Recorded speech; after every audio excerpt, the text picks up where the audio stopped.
తూర్పుగోదావరి జిల్లా అనపర్తి నియోజకవర్గ ఎన్డీఏ ఉమ్మడి అభ్యర్థి నల్లమిల్లి రామకృష్ణారెడ్డి విస్తృతంగా ఎన్నికల ప్రచారం నిర్వహిస్తున్నారు.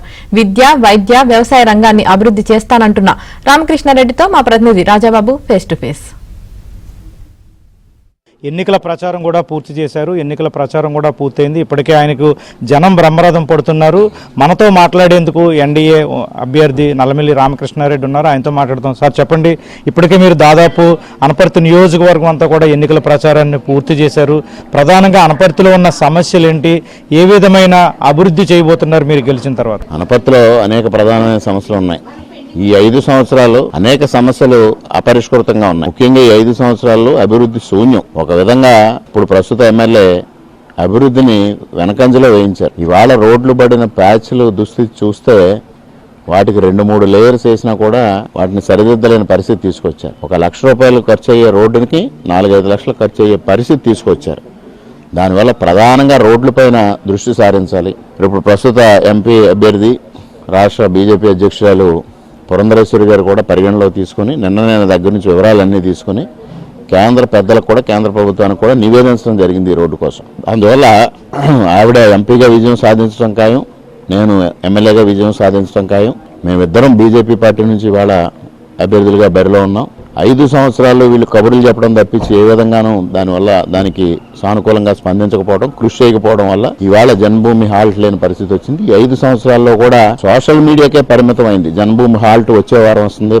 డేట్లు సోషల్ మీడియాలో ప్రతిసారి ఎమ్మెల్యే గారు పెట్టడం జరిగేది. 4 అంశాలు నేను ప్రధానంగా ఎంచుకుంటున్నా: విద్య, వైద్యం, వ్యవసాయం, ఉపాధి. ఈ 4 రంగాల్లోని అనపర్తి నియోజకవర్గం అభివృద్ధి పరుగులు పెట్టించాలి. మరోపక్క ఇక్కడ సాగునీటి వ్యవస్థ, తాగునీటి వ్యవస్థ ఇబ్బందికరంగా ఉంది. మురుగునీటి వ్యవస్థ కూడా ఇబ్బందిగా ఉంది. ఇవన్నింటినీ సరిచేసి ప్రజలకు మెరుగైన సౌకర్యాలు అందించడంలో నేను కృషి చేస్తాను. ముఖ్యంగా ప్రధాని నరేంద్ర మోదీ రాజమహేంద్రవరం బహిరంగ సభలో మిమ్మల్ని వెన్నుతట్టి ప్రోత్సహించారు. విష గడియలు పోతాయి, అమృత గడియలు వస్తాయని ఆయన చెప్తున్నారు.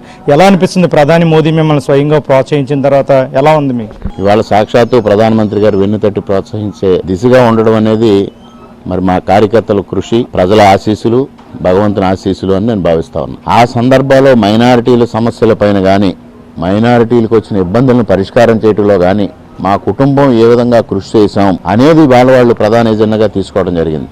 అదేవిధంగా ఈ 42 సంవత్సరాలుగా మాకు కులం లేదు, మతం లేదు, ప్రాంతం లేదు. అన్ని ప్రాంతాల వారిని, అన్ని కులాల వారిని, అన్ని మతాల వారిని సమానంగా ఆదరించాం. ఎవరికి కష్టం వచ్చినా మా కుటుంబం నుంచి మేము వారికి భరోసాగా నిలబడ్డాం. మీరు సృష్టించిన సమస్య ఏమిటి? మీరు ఎందుకు 5 సంవత్సరాలుగా అక్కడ సంఘస్థుల్ని, వెంకటాపురం గ్రామస్తులు ఒక సంఘస్థుల్ని ఎందుకు ఇబ్బంది పెడతా ఉన్నారు? మీరు మరలా మీ నాయకుడి చేత కేసు వేయించి వాళ్ళని ఎందుకు ఇబ్బంది పెడతా ఉన్నారు? మీరు ఆ చర్చ విషయంలో చేస్తున్న పరిస్థితి ఏమిటి? మీరు బయటికి ప్రచారం చేస్తున్నది ఏమిటి? అనపర్తి నియోజకవర్గాన్ని అభివృద్ధి చేస్తాను, విద్య, వైద్యము, అదేవిధంగా వ్యవసాయ రంగాన్ని ప్రోత్సహిస్తాను, అభివృద్ధి చేస్తానని చెప్తున్నారు. ప్రధాని మోదీ తనను వెన్నుతట్టి ప్రోత్సహించడం తన విజయానికి సంకేతంగా భావిస్తున్నానని చెప్తున్నారు. ప్రజలంతా కూడా గత 42 సంవత్సరాలుగా ప్రజల పక్షాన పోరాటం చేయడం వల్ల ప్రజలంతా తమ కుటుంబానికి వెన్నుదన్నుగా ఉండి ప్రోత్సహిస్తున్నారని చెప్తున్నారు.